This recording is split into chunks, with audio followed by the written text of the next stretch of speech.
My house is gone. It's in half. There's nothing. It's been hell. It's been absolute hell. Should have evacuated, but we thought we would be okay. Dad, I love you. Tonight, WPBF 25 First Alert Weather presents Chronicle, Surviving the Storm. Here's severe weather expert Mike Lyons and meteorologist Sandra Shaw. Good evening, everybody, and welcome. The 2018 hurricane season a little more than 24 hours away, but this year, Sandra, we got an early start. Before it even began, the first named tropical system of the year, as you know, made landfall in the Florida Panhandle just 3 days ago. Subtropical storm Alberto brought flash flooding to parts of the Panhandle before moving north. It also stretched beyond the Sunshine State. Heavy rain causing this bridge in Cuba to collapse. And in South Florida, the outer rain bands washed out your Memorial Day weekend. The system dumped heavy rains, knocked down trees, and spawned a tornado in Martin County. And if this hurricane season is anything like last year, now is the time to start preparing. Hurricanes Harvey, Irma, and Maria devastated parts of Texas, Florida, and the Caribbean. The deadly storms destroyed communities and livelihoods. Last year's hurricane season served as a wake-up call to many people. It was the first time a major hurricane made landfall in Florida in more than a decade. Our WPBF 25 First Alert Weather Team is here, though, to make sure that you're ready when another major storm targets us. It was just 9 months ago that Hurricane Irma roared through Florida. That storm made landfall 7 times. It hit the Keys as a Category 4, then moved across the state to Marco Island, ripping through everything in its path. You're witnessing history right now from a Category 4 hurricane. Irma is taking place over the lower Keys. This is a deadly storm. Interstate has never seen anything like it. Okay, we're probably gonna go inside now. It's too rough out here. The rain is going sideways right now.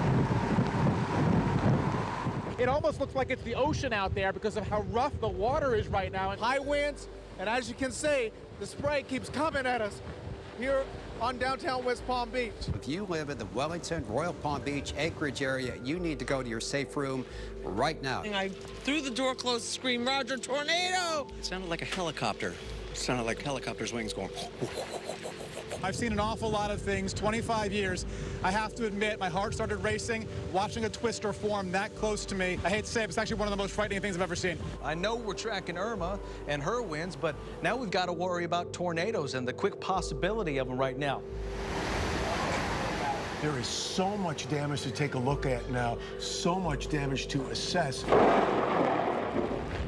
As we move forward, our crews, WPBF 25 News, will be here for you. We will be here with you in the days to come to help you in any way that we can. And many days it was, and as harrowing as those images were, and we all lived through it, it could have been so much worse. It could have been. We were so lucky. I mean, that's the phrase we've heard over and over again. The storm took a track a little bit farther west toward Florida's west coast. It was a devastating storm. It was a traumatic time, but again, it could have been much worse. It was buffered by Cuba. One of the hardest hit areas from Irma was the lower Keys. Nearly 25% of homes there destroyed. Some businesses will remain closed through early next year, and others are only reopening in phases. And Sandra, like hurricane season, this year's rainy season started early. So far this month, 1 foot of rain has fallen, with some reports of more than 18 inches across the area. Palm City alone has recorded 2 feet of rain since May 13th. So how does that rain affect hurricanes?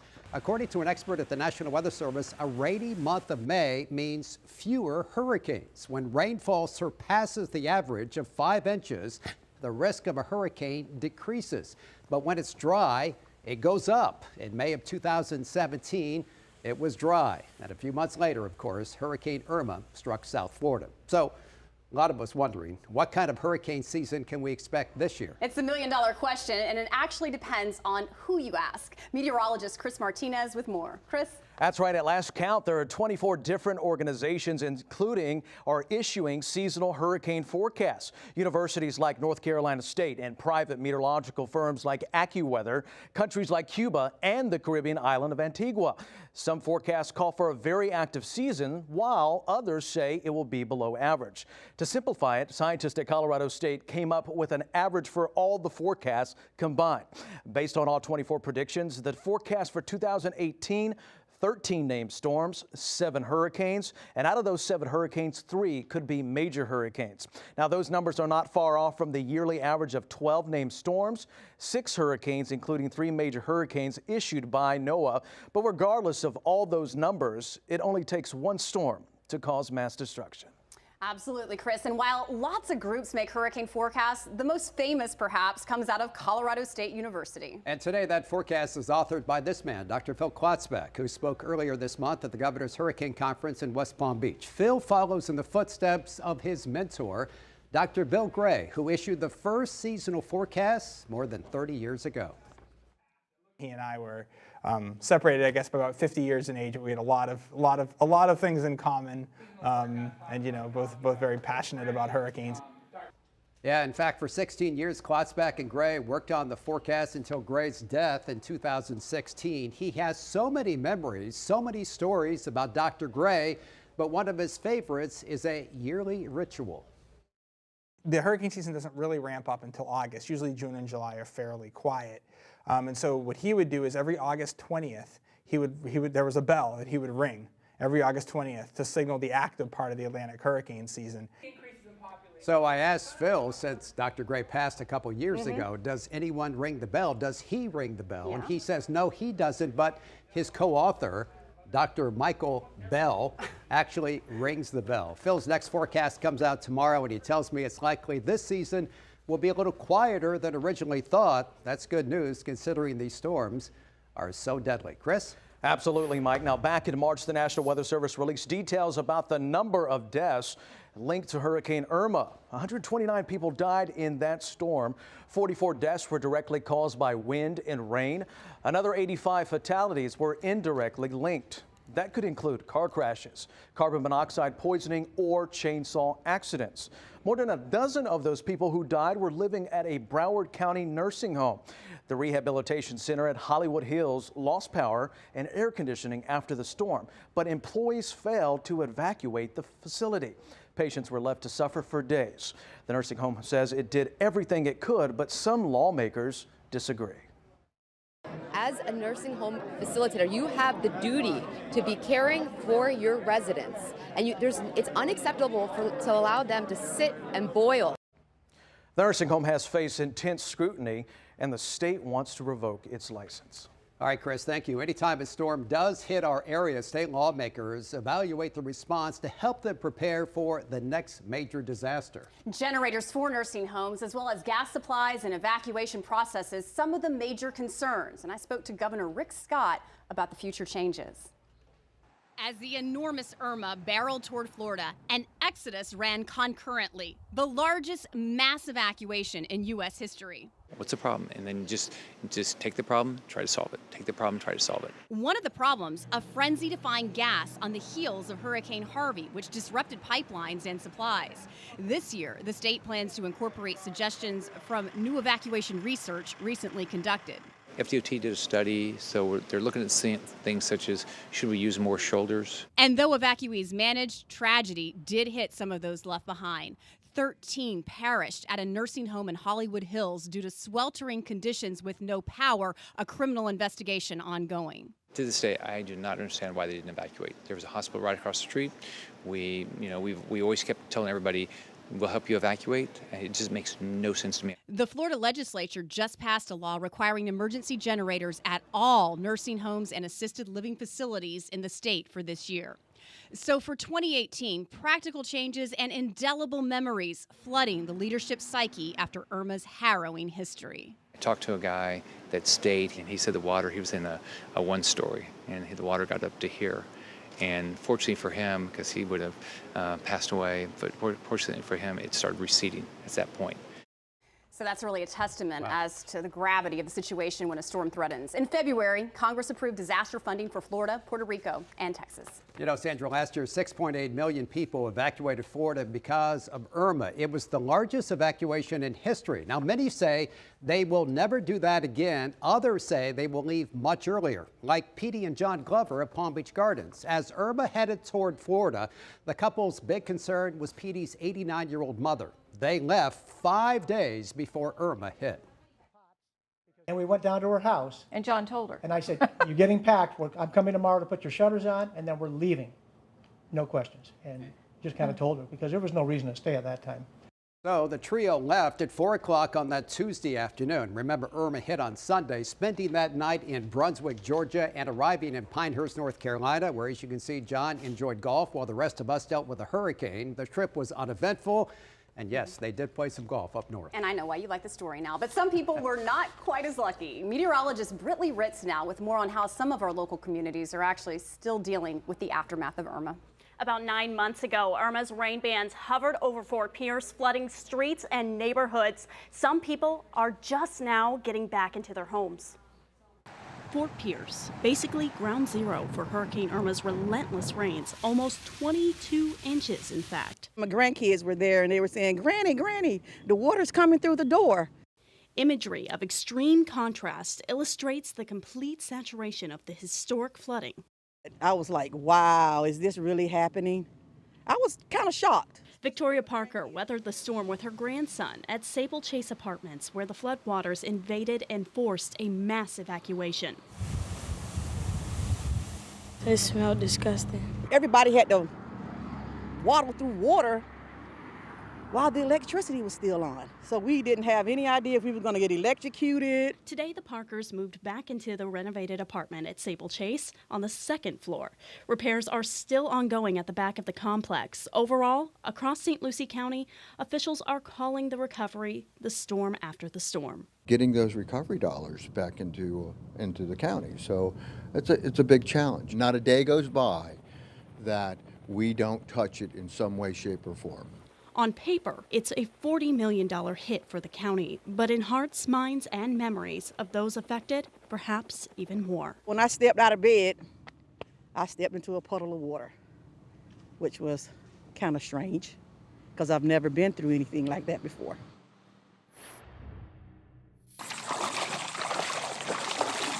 Another neighborhood in Fort Pierce also had serious flooding from Hurricane Irma. This is what Lakes at Savannah's looked like back in September.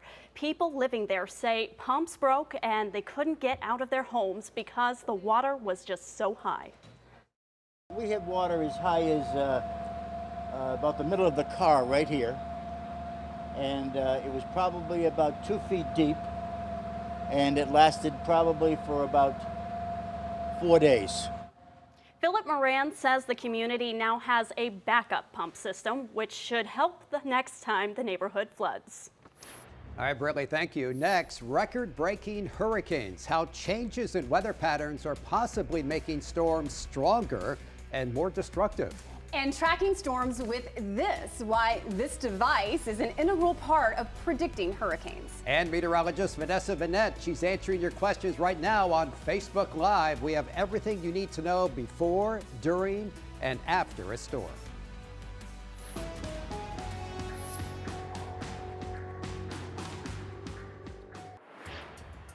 I remember being stunned by the sheer enormity of Irma. It was such a massive storm, and all of Florida was encompassed in its wrath. But when storm surge warnings went up for the Gulf Coast, and it was a little bit of a surprise, my relatives live on the beach there, and that was very sobering and frightening at the same time. Thankfully, the storm surge was not as bad as we had once anticipated, but it was certainly a sobering situation. Absolutely, Sandra. Now, last year's record-breaking hurricanes pummeled the eastern seaboard, the Gulf Coast, Puerto Rico, and the Caribbean. So what's making these storms go from bad to worse? Tonight, I take a closer look at how changes in weather patterns are possibly making storms stronger and far more destructive. For 36 hours, Hurricane Irma was a rare Cat 5 hurricane with winds of 185 miles per hour.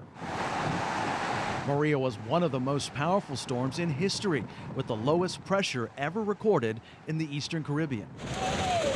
And Harvey generated the worst flooding in Texas history, over 5 feet of rain. So was last year's hyperactive hurricane season tied to warmer ocean temperatures? The science suggests that we do expect to see more intense hurricanes. Not necessarily more hurricanes total. According to NOAA, global temperatures have risen nearly 2 degrees Fahrenheit since 1880. Ocean water temperatures are on the rise. The warmer the water, the more moisture we add into the atmosphere in the form of clouds, which means more fuel for superstorms. Which means storms can intensify quickly and remain intense for longer periods of time. There were 39 instances where tropical cyclones went through rapid intensification in 2017, growing from a weak tropical storm to a hurricane in just a few hours. They do form, they're more likely to be very powerful. And last year was certainly an illustration. Maria is a textbook example, gaining strength from a Category 1 to a Category 5 in 24 hours. The warmer temperatures are also contributing to a rise in sea levels, increasing the tidal flooding threat. The main sign that you can see in South Florida is, again, your rising sea levels and the increased amount of tidal flooding. Take, for example, this before and after photo from Climate Central. As you can see, in 2100, much of Palm Beach and downtown West Palm Beach could be underwater. Now, just to be clear, it doesn't necessarily mean there will be more hurricanes. It just means that the hurricanes we will see in the future could be more powerful. Brittany? Every hurricane is unique and presents its own challenges. For Irma, it was tornado warnings. As Irma began to impact South Florida on Saturday, September 9th, the National Weather Service issued the first of 69 tornado warnings for the Palm Beaches and the Treasure Coast. At its peak, 6 simultaneous tornado warnings sounded for the area. We know that the issuance of those warnings is going to have a big impact. People are going to get them on their phones.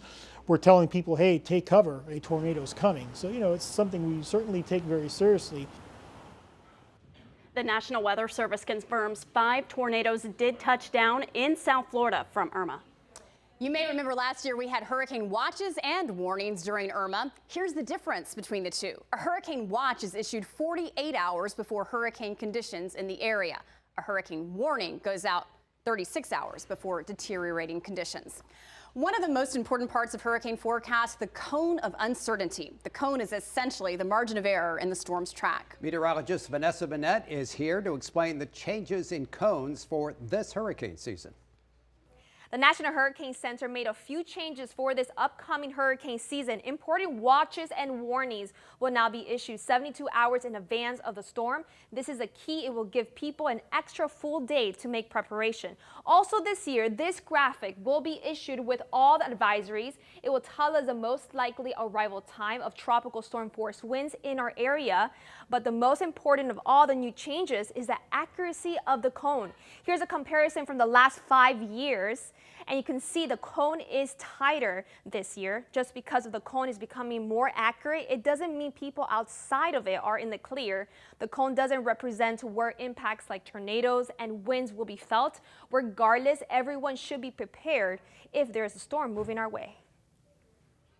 And we're taking your questions right now on Facebook Live. I know many of you have been asking, what's the forecast? Well, go ahead and take a look at it here. Named storms average 12, the forecast 10 to 16. And that continues for the hurricanes. Look at this, on average 6 hurricanes are expected with 5 to 6 forecast. Major hurricanes, 3 of them with 1 to 4 forecasts. If you have any questions, just go to our WPBF 25 News Facebook page and send them our way. I'm tracking it here. I wish I could be there. Coming up, the balance between family and forecasting. Meteorologist Chris Martinez fears as Hurricane Harvey approaches his childhood home. And when you can save money on hurricane supplies for 7 days in a row. I would never forget the time that I was on air nonstop during Hurricane Irma. It was unforgettable, and Irma was so powerful that it was even impacting the Keys and Miami, and I was thinking about my parents down in Miami, so they were going through something at the same time. So I was working, so much pressure on me, and thinking about my family and also protecting everyone here at home. Well, the best way to track a hurricane is with satellites, but once a storm forms, we need to know what's going on inside the system. It is critical information, and that's where the hurricane hunters come in. As they fly through the storm, they drop one of these, known as a dropson, into the storm to measure wind speeds, barometric pressure, and other environmental factors. It is critical information the National Hurricane Center uses to predict the future track and intensity of the storm. As you can see in the video, the hurricane hunter puts the dropson into a slot that it shoots out the bottom of the plane. A parachute pops out of the top, and the device floats all the way down to the ocean. Now, these devices were used thousands of times last year, especially with Hurricane Harvey, the first of 3 devastating hurricanes that impacted the United States. And they just used one with the subtropical storm as well. Well, Harvey made landfall in Texas in late August, but for meteorologist and colleague Chris Martinez, it was so much more than just another storm. There was a lot of anxiety. It's hard, me being here in Florida, all my family's back in Texas. And at that point, when they heard that this could be a Category 4 bearing down on our area of southeastern Texas, I could hear the panic. Hurricane Harvey made landfall near Rockport, just a few miles from Chris's boyhood home. It was the first major hurricane to hit the United States since Wilma in 2005. Harvey is a big bad boy. Again, this thing is really starting to blow up. And, you know, I'm from this area that it's going to hit. This is my hometown. So a lot of folks are really panicking because it's been a while since they've seen a storm of that magnitude, you know, hit that area. I'm tracking it here. I wish I could be there. There's anxiety there because I want to be close to my family. Harvey cut a path of destruction through Texas with winds up to 145 miles an hour, leaving Chris's hometown unrecognizable. Everything was gone just in a matter of a few hours, and this is just about 6 hours after the landfall of Harvey. And just to see those images was just, it was shocking. But Harvey's impact was just beginning. The storm stalled over the Texas Hill Country, sending more than 3 feet of rain into Beaumont, flooding the region and stranding Chris's parents. Be careful. They couldn't get to the grocery store. They couldn't get any gas. They couldn't get food items.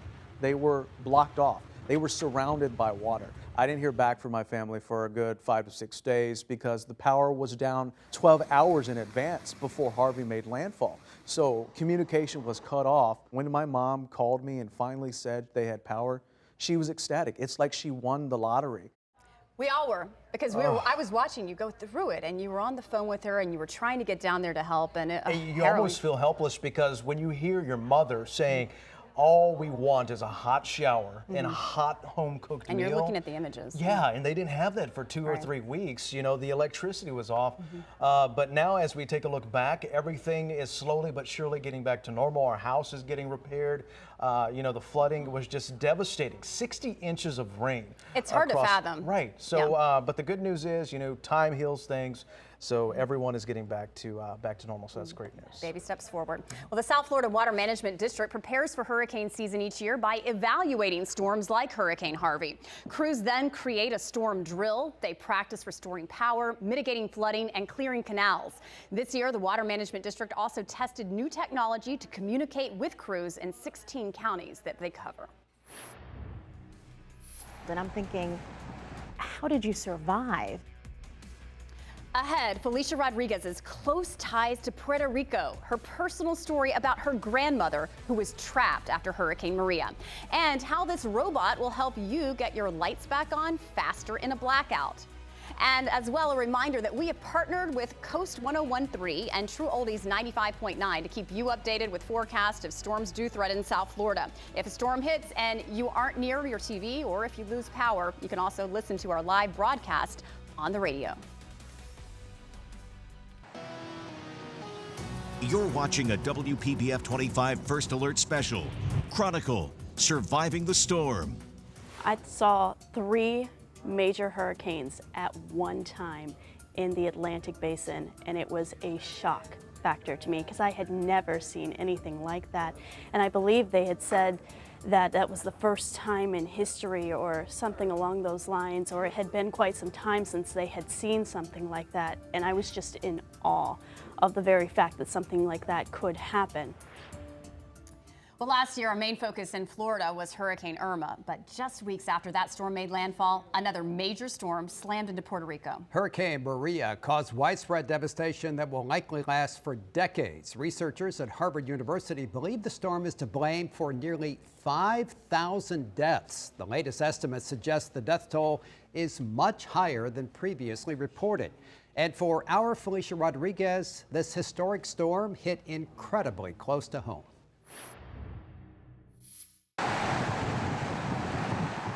She didn't leave, and she stayed and she rode out the storm, and she said it was the worst experience of her life. No power, no water, and she's 87 years old, and I'm thinking, how did you survive? They live in a valley, and that's the mountain right behind the property where Grandma lives. The first week is too hard. The first week we don't have water. We don't have food. They had the American Red Cross bringing water, fresh vegetables, and she said for about 2 weeks the trucks always came by, and after 2 weeks they were pretty much on their own. Everything in the front, too much garbage. Her house sustained a lot of damage, and it's going to take a long time for not just her home, her community, and the island of Puerto Rico to recover from this, because it is so devastating what happened.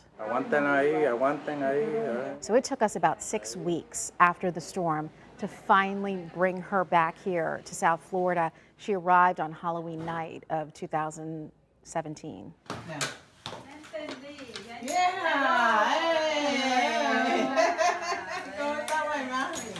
She stayed here with us in South Florida for about 4 weeks, and that was the longest we could keep her here, because even though she didn't have power back home, she still wanted to go back home to Puerto Rico. Water comes and goes. The power comes and goes. It has not stayed for long periods of time, so it's frustrating for them. I think she's looking to get back to some sense of normalcy as well, and it's going to take quite some time. It's going to take a long time, but Puerto Rico will come back, and it will come back stronger.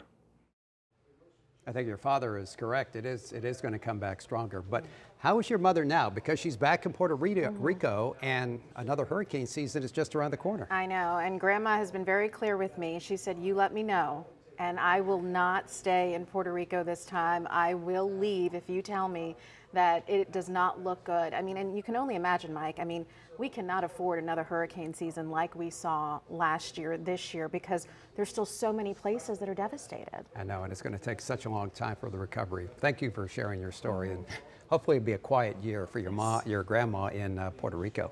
You know, thousands of people in Puerto Rico still trying to recover from Maria and Irma. The Army Corps of Engineers has ended its power restoration mission on the island, but incredibly, look at this, 20,000 people are still in the dark. Many volunteers are now doing everything they can to make sure people in Puerto Rico are ready for the 2018 hurricane season. What's the reaction? Relief. It's a combination of relief and surprise usually. Surprise when we say we are going to come and do this work for free, and relief when that finally settles in. Now, earlier this month, FEMA decided to extend its Transitional Shelter Assistance Program for displaced Puerto Rican families. That program will be available until June 30th. It will also offer transportation back to the island for people who are in the program. Britley? Now is the time to stock up on your supplies so you are ready when a hurricane threatens your area. The list of suggested supplies is scrolling across the bottom of your screen. Things like bottled water, canned goods, and medication are essential. The hurricane sales tax holiday begins June 1st and runs until the 7th. State and local taxes will be lifted on some disaster supplies, including batteries, generators, and tarps. Many retailers are expecting big sales after Hurricane Irma last year. In previous years, the tax holiday was only 3 days. After being hit by Irma and everything that happened last year, people are well aware of what they need, what they didn't have last year, and they're going to load up this year. So we expect it to be very fruitful for retailers, and consumers are going to be able to save a lot of money on their end as well. The hurricane sales tax holiday is projected to cut state revenue by nearly $5 million. Local governments will get a $1.2 million reduction in revenue. Well, if you're not going to evacuate during a storm, your best bet is to stay in your home, but it's got to be storm ready, and that means protection for your windows. Before putting your shutters up, though, you'll want to grease them and make sure to check them for rust and bugs.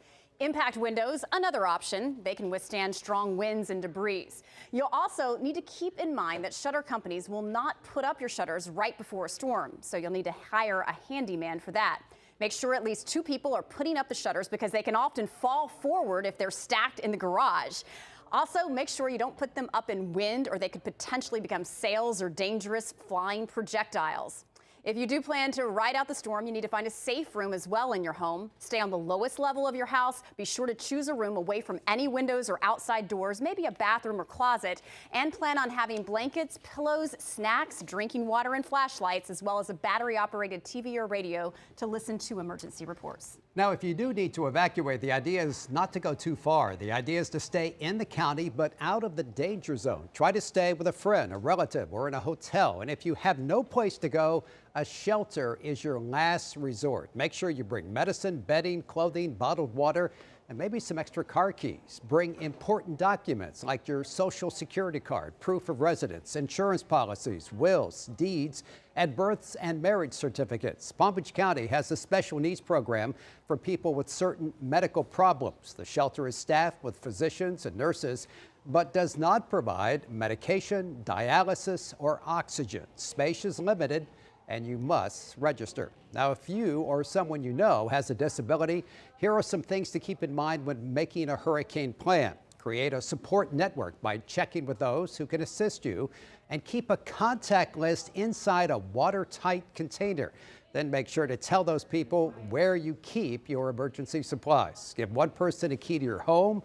Plan ahead for transportation in case you have to evacuate. And if you do plan to leave the state, you need to know what to expect if you go to the airport. A new study ranks 25 of the busiest airports and how they handle canceled and delayed flights during tropical weather. Here's what they found. Newark, the worst airport for that. Fort Lauderdale, Hollywood International ranking 7th. Orlando and MIA coming in at 12th and 14th respectively. Southwest Florida and Tampa International are 16th and 19th. Palm Beach International Airport was not included in this specific study. Now, the WPBF 25 News app is a great tool to keep you up to date with the latest headlines. And we've also posted our hurricane survival guide. Here's meteorologist Vanessa Vanette with more on the app. One of the best ways to prepare for the hurricane season is to check out our updated 2000 Hurricane Survival Guide. It's packed with important information to prepare and protect your family before, during, and after a storm. It includes a list of supplies you should have on hand. It talks about your family plan and what should be in it, a checklist of what to do before, during, and after a storm, a map of the evacuation zones, as well as the addresses and phone numbers of shelters in the Palm Beaches and in the Treasure Coast. We even have a detailed list of how to prepare your pets. You can find our guide on our WPBF 25 News app and our WPBF.com. Well, you just heard Vanessa mention pets, the other members of our family. If you do have to evacuate, make sure you bring a crate, food, water, and toys. Red Cross shelters do not accept pets, so do your research online and find a shelter that does accept animals, or find a hotel outside the area. Also, remember to always have your pet's health information with you. And Palm Beach County has an emergency alert system to help keep you safe during a storm. You can sign up to receive calls, texts, or emails. The system enables the county to provide you with critical information quickly in a variety of situations, such as severe weather, unexpected road closures, missing persons, and evacuations of buildings or neighborhoods. And keeping the lights on for millions of Floridians during hurricane season, as you know, is not always easy. So Florida Power Light has gone outside the box for some extra help. Pretty technological. It comes in the form of a first-of-its-kind self-driving robot named Scout.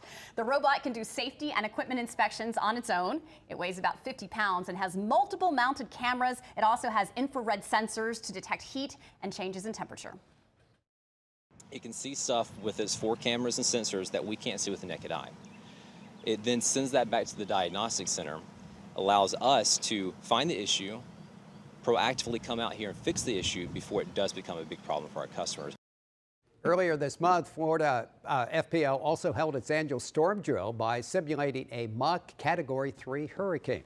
Everyone needs to be aware of fraud, scams, and price gouging in the event of a storm. State and federal recovery officials encourage people in Florida to watch for and report any suspicious activity or potential fraud from scam artists, identity thieves, and other criminals. These people typically prey on storm survivors. To report a scam or price gouging, call 1-866-9-NO-SCAM. Next, inexpensive and affordable, the new way to protect your mobile home from hurricane-force winds. Plus, the insurance you may not have heard of that covers almost 100% of damages. Well, a lot of other things. Any questions you have? Well, Facebook's the place to go. We are live on Facebook right now. Send me your questions. We've got in the house now Britley Ritz and Chris Martinez. They're answering live your questions right now. So feed them in and we'll help you get prepared for the 28th hurricane season. The 2017 hurricane season, the most stressful season that I have ever been through. We had Harvey that, of course, ravaged my area of Texas I grew up. Places that I used to visit and frequent, gone. My house damaged, my parents flooded in for days, no electricity. Then, as you know, it was Irma. That was a monster storm to track, but we did it. And then Maria, of course. So a busy 2017 hurricane season, but the good news is we made it through and will continue to do so moving forward.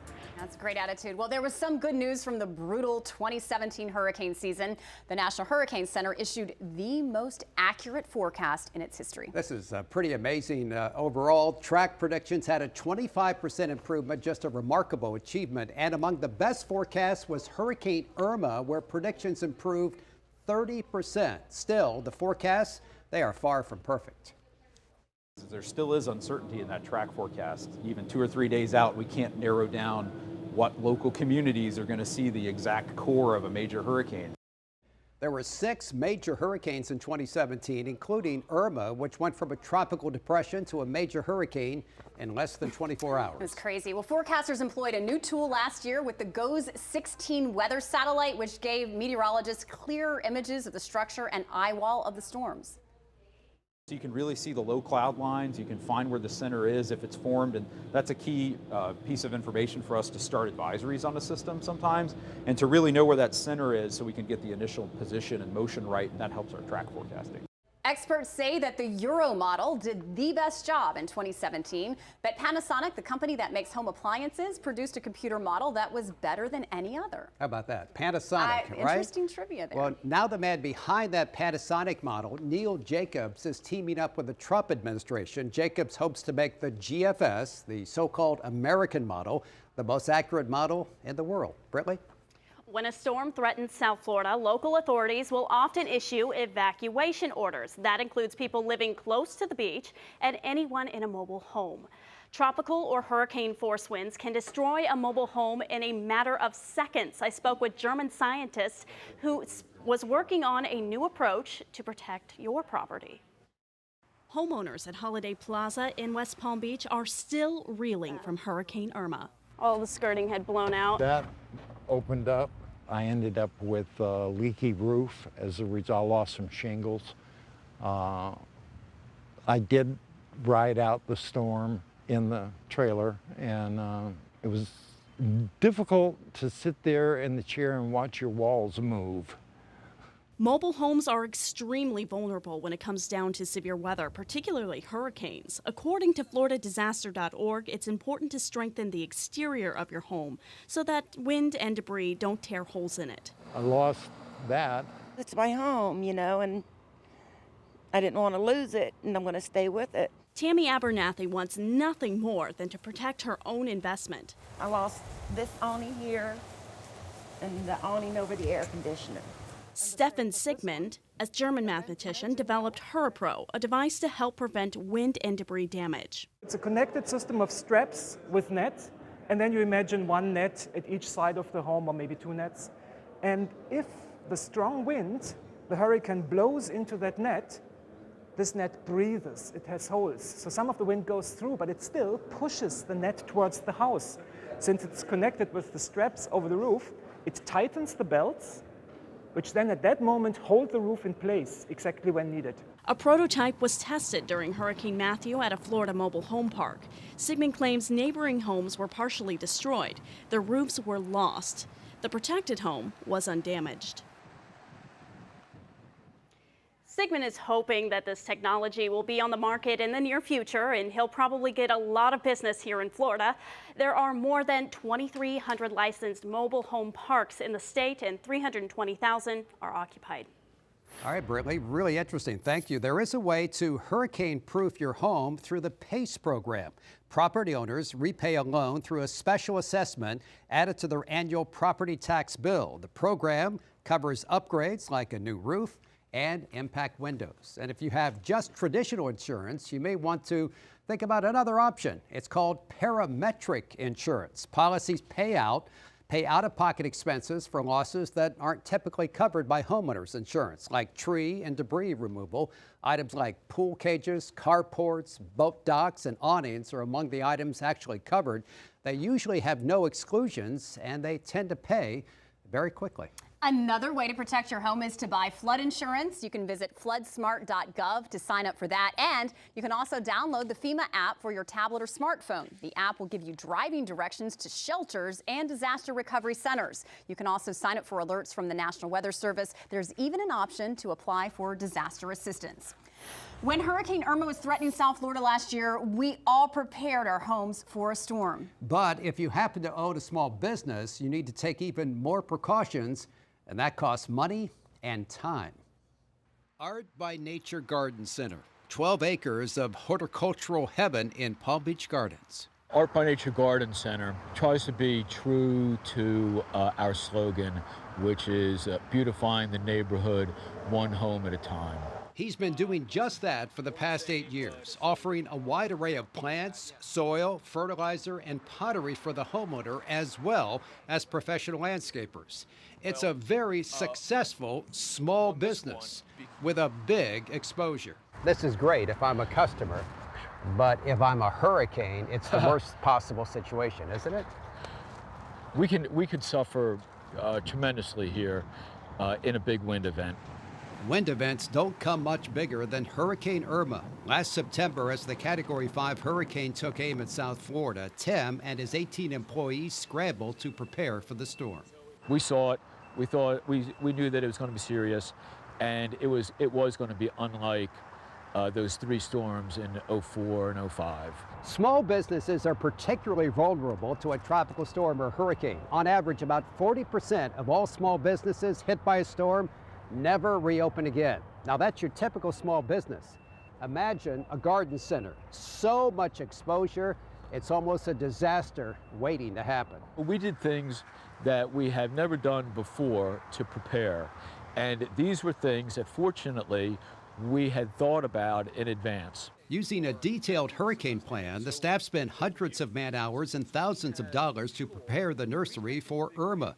As we know, Irma came uncomfortably close but did not directly impact Palm Beach County.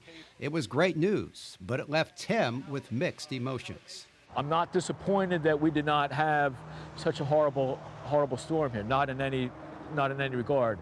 I wish we hadn't have spent probably just shy of $10,000 getting ready for it.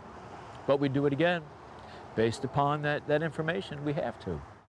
Yeah, you have to. Now, you can visit the Florida Virtual Business Emergency Operations Center website to register your business and get updates in the event of a severe storm or a hurricane. And right now, state leaders are trying to figure out another way to tackle debris from a storm. Utility regulators say tree trimming is key. Trees are up to 70% of the problem that broke during Hurricane Irma. Yeah, and meanwhile, the South Florida Water Management District is in the process of clearing trees and overgrown vegetation in parts of Palm Beach County. The C-15 project aimed at preventing flooding in local communities. Trees blown into canals during a storm can block the flow of floodwaters away from homes, and that increases the risk for flooding. Firefighters in St. Lucie County are able to respond to emergencies during severe weather no matter what the conditions are like. I love this. This is a great story. Here's meteorologist Vanessa Vanette with that story. Vanessa? St. Lucie Fire Rescue is partnered with Sheriff's Office to utilize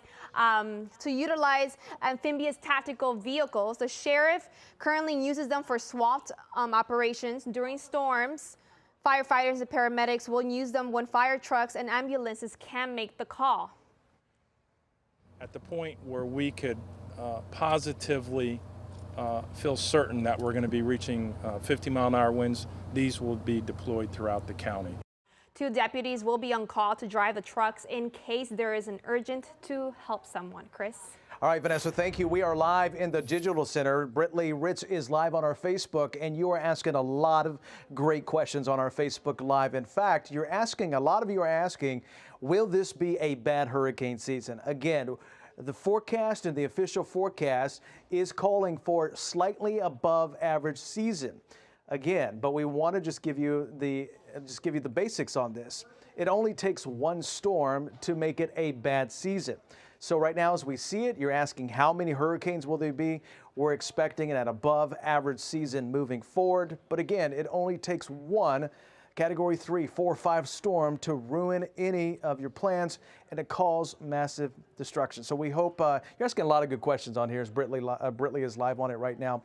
And a lot of you have been wanting to know where you can get this information. It's all on our website as well, WPBF.com. You've got the Hurricane Tracker Guide there at your fingertips, and also our free WPBF 25 news app. Download it today. You have all the information right at your fingertips, warnings, watches, anything you need to know moving forward. So many unforgettable moments from the 2017 hurricane season. Of course, Harvey, Irma, Maria, the incredible number of tornado warnings in our area. But for me, maybe something a lot of people overlook. When Irma made landfall in Cuba, it was bad for Cuba, but it was good for us because it weakened the storm. And if not for that landfall, boy, the damage in Florida would have been much more destructive.